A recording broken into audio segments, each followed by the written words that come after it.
నిన్న బడ్జెట్ 2026లో ఎంప్లాయీస్కి standard deduction 75,000 నుంచి 1,00,000కి పెంచారు. And capital gains, long term capital gains కనుక అయితే కనుక మీరు షేర్స్ అమ్మడం ద్వారా వచ్చిన లాంగ్ టర్మ్ క్యాపిటల్ గెయిన్స్ అయితే ట్యాక్స్ కట్టక్కర్లా. ఈ రెండు న్యూస్లు రాంగ్ అండి. అవేవో కొంతమంది వాట్సాప్లో వైరల్ అవుతున్నాయి. ఇవాళ దాదాపు నాకు 3 కాల్ చేసి అడిగారు నిజమేనా అని చెప్పని. అవి అంతా కూడా ఫేక్ న్యూసు.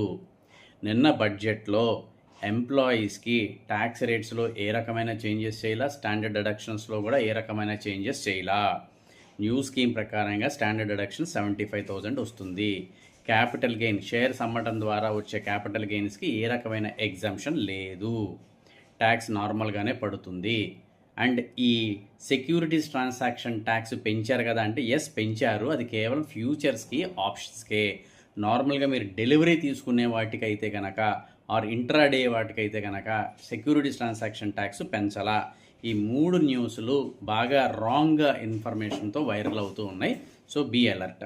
సో మరిన్ని బడ్జెట్ అప్డేట్స్ కోసం stay tune to our channel, subscribe to our channel or follow our channel. Thank you very much and all the best.